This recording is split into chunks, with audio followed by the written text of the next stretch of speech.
Saudara-saudara yang terkasih, salam damai sejahtera, Shalom Aleichem.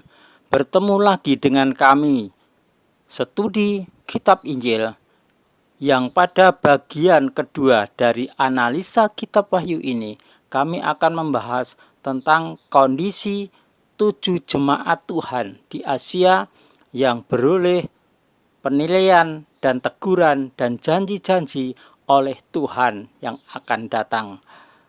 Mari saudara-saudara, kita mengikuti dengan pimpinan Roh Kudus dan terang hati yang tulus. Saudara, kita memasuki kitab Wahyu atau Gilyahna pasal 2 sampai dengan 3 tentang 7 jemaat Tuhan. Yang pertama adalah jemaat di Efesus. Di dalam penilaian oleh Tuhan dikatakan bahwa pekerjaan dan pelayanannya bagus. Ketabahan imannya teruji baik. Mereka dapat membedakan mana rasul palsu dan yang asli. Sehingga mereka bisa menolak rasul-rasul palsu ini. Kemudian mereka juga membenci perbuatan-perbuatan Nikolaus yang juga Tuhan benci.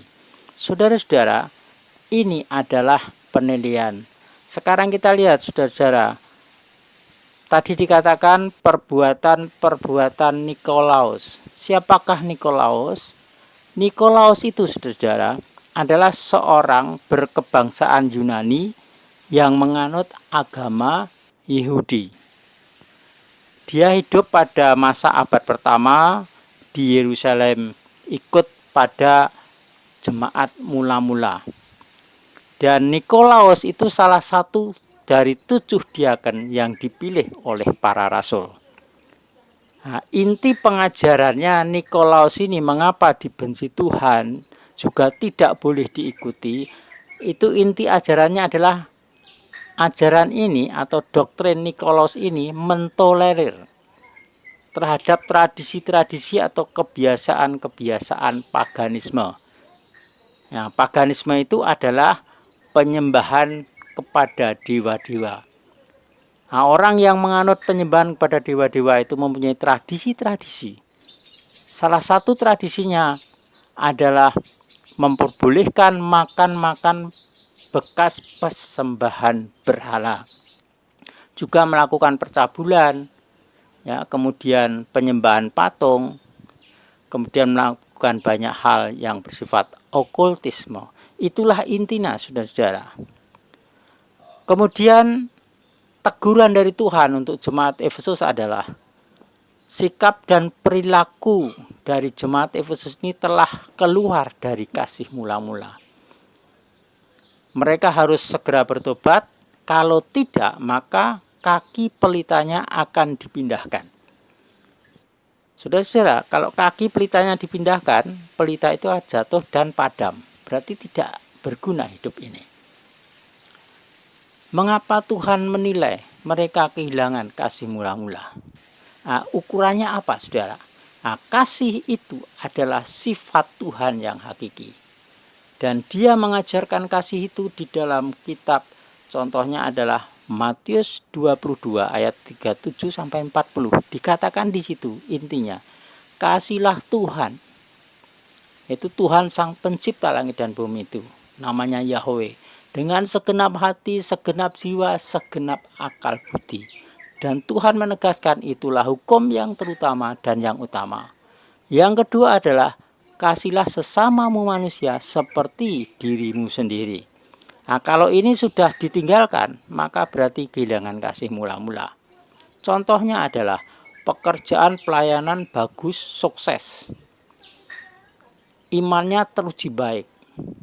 Tetapi perilakunya kehilangan kasih. Misalkan melakukan KDRT atau kekerasan dalam rumah tangga, kata-katanya kasar, jorok, kemudian tidak menyediakan waktu untuk saat teduh bersama Tuhan, merenungkan firman-Nya, menyembah, memuji dalam roh dan kebenaran, tidak mau melihat orang-orang yang kekurangan, miskin. Artinya apa? Tidak peduli pada mereka yang membutuhkan bantuan, membutuhkan pelayanan khusus. Orang-orang yang rendah, miskin malah diabaikan. Dan mereka malah memilih fokus pada orang-orang yang berduit, pengusaha, ya orang-orang kaya. Mereka lupa atau melupakan untuk memberikan persepuluhan dari setiap penghasilannya. Tidak persembahan sesuai kehendak Tuhan, itu adalah kehilangan kasih yang mula-mula. Dan itu harus segera bertobat. Kalau tidak, meskipun pekerjaan pelayanannya bagus, imannya teruji, tapi itu dinilai Tuhan tidak sempurna, tidak bernilai, dan akan jatuh orang seperti ini, dan tidak berarti lagi. Oleh karena itu Tuhan menegur jemaat Efesus yang seperti ini. Kemudian untuk janji bagi yang menang, untuk jemaat Efesus ini, dikatakan yang menang itu adalah yang bertahan pada firman Tuhan, kebenaran Tuhan, dan melakukannya sampai kesudahannya. Dengan demikian orang ini bertekun sampai kesudahannya, menantikan Tuhan, hidup dalam kebenaran firman Tuhan, itu adalah yang menang. Orang yang seperti itu nanti diberikan makan dari pohon kehidupan yang ada di Firdaus Tuhan. Luar biasa saudara. Inilah yang ada di jemaat Efesus. Untuk pelajaran bagi kita, supaya apa yang ditegurkan di jemaat Efesus menjadi pelajaran bagi kita. Yang kedua adalah jemaat Smyrna. Mereka dikatakan kaya tapi mengalami kesusahan dan kemiskinan serta hujatan atau fitnah dari orang-orang Yahudi palsu, yaitu jemaat setan. Kemudian diingatkan Tuhan untuk jemaat Smyrna ini agar tidak takut menghadapi penderitaan karena setan akan memasukkan ke dalam penjara untuk dicobai selama 10 hari. Oleh karena itu Tuhan pesan lagi agar setia sampai mati karena disediakan mahkota kehidupan. Kemudian janji bagi mereka yang menang untuk jemaat Smyrna ini adalah mereka tidak akan mengalami penderitaan oleh kematian yang kedua. Haleluya.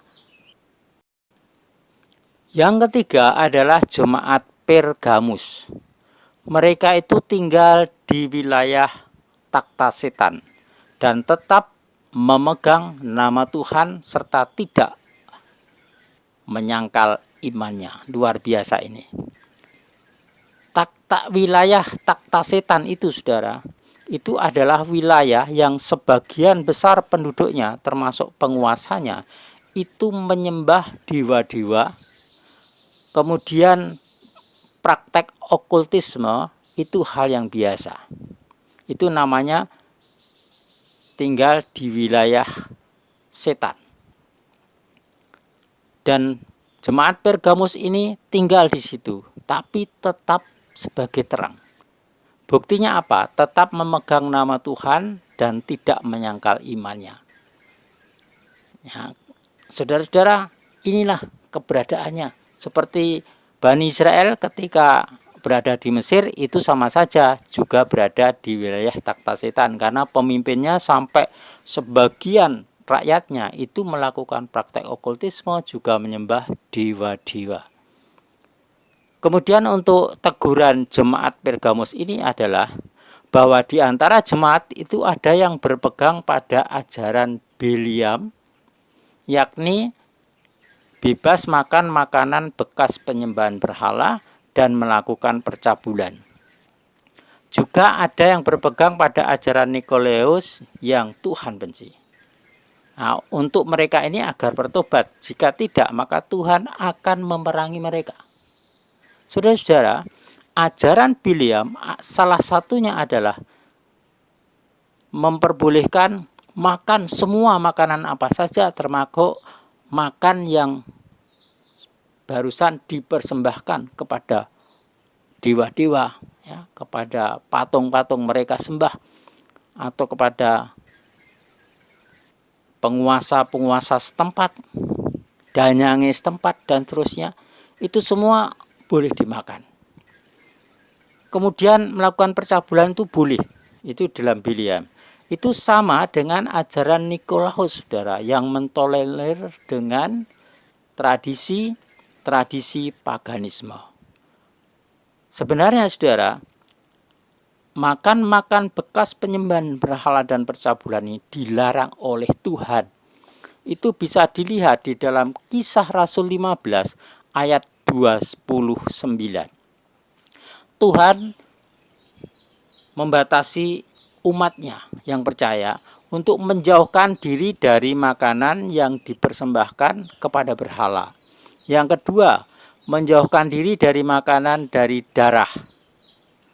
Kemudian makanan dari daging binatang yang mati dicekik dan dari percabulan.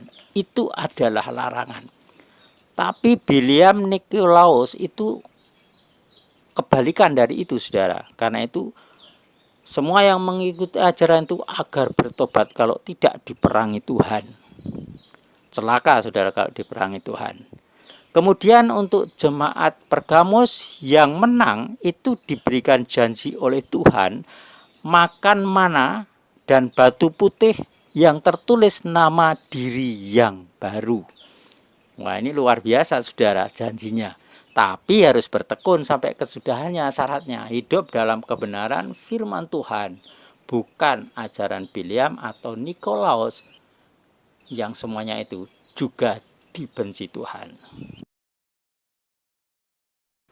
Jemaat yang keempat adalah jemaat Tiatira. Jemaat ini dalam perbuatan kasih, pelayanan, iman, dan ketabahan yang terakhir itu dinilai Tuhan lebih besar daripada yang pertama. Berarti ada pertumbuhan kepercayaannya kepada Tuhan seperti yang dikehendaki Tuhan agar umatnya bertumbuh sampai berbuah lebat dan matang. Bukan pasif, ajek, atau statis. Nah, saudara-saudara, ini pelajaran bagi kita. Hidup saudara selama ini bertumbuh atau tidak? Nah, bertumbuh itu berarti mengikuti firman Tuhan, terus bertumbuh. Baik sikap, perilaku, atau dalam hal pekerjaan, pelayanan, dan seterusnya. Kemudian tegurannya terhadap jemaat Tiatira ini adalah ada beberapa hal yang Tuhan tidak inginkan ini. Karena apa? Secara kelompok jemaat Tiatira ini, pengurusnya mungkin ya, mengizinkan nabiah palsu yakni Isabel mengajar dan menyesatkan hamba-hamba Tuhan agar berbuat cabul dan memakan bekas penyembahan berhala. Nah, itu yang berlawanan dengan firman Tuhan dari Kisah 15 ayat 29 yang sudah saya bacakan tadi. Makan bekas penyembahan berhala dan percabulan itu dilarang Tuhan. Wanita Isabel yang melakukan perbuatan tersebut yang ada di Tiatira ini sudah ditegur oleh Tuhan, tapi tidak mau bertobat. Maka dia dan yang berzinah dengan dia atau yang mengikuti ajarannya akan dilemparkan ke dalam kesusahan besar. Anak-anak mereka akan dibunuh oleh Tuhan. Inilah yang terjadi. Mungkin di jemaat di Indonesia ini ada yang seperti itu. Ya, itu harus menjadi pelajaran bagi kita. Tuhan berpesan agar kebenaran firman Tuhan yang sudah mereka pegang selama ini dilanjutkan sampai Mesias datang. Kemudian janjinya bagi yang menang adalah diberikan otoritas atas bangsa-bangsa dan akan memerintah dengan tongkat besi dan diberikan bintang fajar. Luar biasa, saudara, janjinya. Tapi ya itu tadi, harus bertobat, kemudian mengikuti setia sampai akhir zaman firman yang sudah ditetapkan oleh Tuhan untuk sampai kepada penggenapan janji tersebut. Yang kelima adalah jemaat di Sardis atau jemaat Sardis. Tuhan menegur untuk jemaat ini adalah bahwa perbuatan-perbuatannya dinilai Tuhan tidak ada yang sempurna seperti yang dimaui oleh Tuhan. Mereka harus memelihara firman Tuhan dan bertobat serta berjaga-jaga menantikan kedatangan Tuhan. Ada beberapa jemaat di Sardis yang tidak mencemarkan jubahnya. Mereka akan berjalan bersama Tuhan dengan cemerlang karena mereka layak menurut penilaian Tuhan. Mungkin saudara juga dinilai tidak tercemar jubahnya, akan terjadi seperti itu saudara. Tuhan akan berjalan bersama saudara dengan cemerlang. Kemudian janji bagi yang menang adalah dikenakan jubah putih, namanya tidak dihapus dari kitab kehidupan, namanya diakui di hadapan Bapa dan para malaikat. Wah, luar biasa saudara, haleluya. Yang keenam adalah jemaat di Philadelphia atau istilahnya jemaat Philadelphia. Tuhan menempatkan pintu yang terbuka di hadapan mereka karena mereka kekuatannya kecil tapi memelihara firman Tuhan dan tidak menyangkal nama Tuhan. Luar biasa jemaat Philadelphia ini. Tuhan menyerahkan para jemaat setan yang mengaku sebagai orang-orang Yahudi padahal bukan, untuk datang dan tersungkur di depan kaki jemaat Philadelphia sebagai mereka mengetahui bahwa Tuhan mengasihi jemaat Philadelphia ini. Kemudian Tuhan berjanji memelihara mereka ketika masa kesusahan besar yang akan datang nanti. Karena apa? Mereka setia memelihara firman Tuhan dalam kehidupannya selama ini. Demikian juga kita saudara, kalau kita memelihara hidup kita dalam terang Tuhan, berjalan sesuai firman Tuhan, kita juga kalau masuk dalam masa aniaya besar nanti, itu kita dilindungi, dipelihara, aman saudara. Bencana terjadi di mana-mana, wabah melanda mana-mana, tapi kalau kita dilindungi, dipelihara Tuhan, tetap hidup eksis saudara-saudara. Kemudian janji bagi yang menang untuk jemaat Philadelphia ini adalah akan dijadikan tiang di tempat kudus Tuhan, saka guru bait suci. Luar biasa. Tuhan menuliskan nama Tuhan padanya dan nama kota Tuhan, yakni Yerusalem baru yang turun dari surga. Nama Mesias yang baru juga akan dituliskan pada jemaat ini yang menang, saudara-saudara. Haleluya. Jemaat yang ketujuh yang terakhir adalah jemaat Laodikia. Tuhan menegur mereka karena kondisinya suam-suam kuku. Panas tidak, dingin tidak. Maka Tuhan akan membuang mereka dari hadapannya jika tidak bertobat atau berubah sesuai firman Tuhan.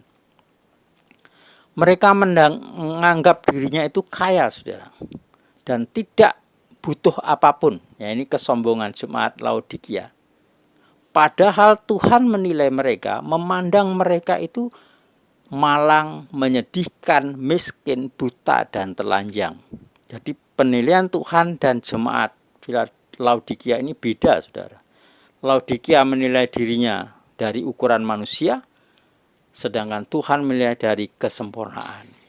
Tuhan berpesan agar membeli dari Tuhan emas yang sudah teruji dengan api, supaya menjadi kaya. Kemudian jubah putih untuk pakaian. Saat ini kekudusan, saudara, agar tidak nampak telanjang. Di dunia alam roh itu, saudara, orang-orang yang tidak dibasuh oleh darah Yesus, darah Mesias yang sudah mati disalib, itu keadaannya alam roh itu atau dunia kegelapan itu memandang kita itu telanjang. Tapi kalau kita sudah dibasuh dengan darah Mesias, itu kita berpakaian jubah putih. Sehingga kalau setan atau roh jahat menyerang itu akan mental, saudara. Tidak bisa. Kemudian oleskan minyak pada mata agar melihat. Ini adalah Roh Kudus atau Ruach Kodes, saudara. Meminyaki mata hati kita sehingga kita bisa melihat apa yang dinyatakan Tuhan. Dengan demikian, jemaat Laodikia ini belum penuh Roh Kudus, belum sepenuhnya percaya kepada Sang Mesias, Tuhan Juru Selamat mereka. Jadi mereka harus bertobat, saudara. Mereka hanya giat saja, giat secara rohani, giat latihan kur, giat melayani dan seterusnya, tapi tidak ada kepercayaan sungguh-sungguh kepada pengorbanan Yesua, dan mereka belum menerima Roh Kudus, belum dibaptis Roh Kudus. Ini makanya Tuhan menilai tidak ada apa-apanya, harus beli. Ya, makanya harus penuh Roh Kudus, harus baptis yang benar, ya, harus mengakui apa yang sudah dilakukan Mesias itu sungguh-sungguh menjadi bagian hidupnya. Kemudian Tuhan berjanji bahwa Dia berdiri di depan pintu. Kemudian Dia mengatakan sedang mengetuk pintu. Kemudian siapa saja yang mendengar firman-Nya dan membukakan pintu, maka dia akan masuk dan makan bersama-sama. Ini adalah bagian kasih karunia Tuhan. Meskipun mereka belum sempurna, tapi masih ada kesempatan untuk kembali kepada firman. Lakukan firman Tuhan. Terima Tuhan Juru Selamat yang ada di depan pintu itu. Keselamatan sepenuhnya. Sehingga kita bisa dinilai berbaju putih, beroleskan minyak Roh Kudus. Kemudian bagi mereka yang menang, Tuhan menjanjikan duduk bersama Dia di taktanya. Luar biasa, saudara. Kemuliaan Tuhan bersama kita, bersama jemaat Laodikia ini yang menang. Luar biasa, duduk bersama Tuhan di taktanya. Haleluya. Itu juga menjadi harapan kita.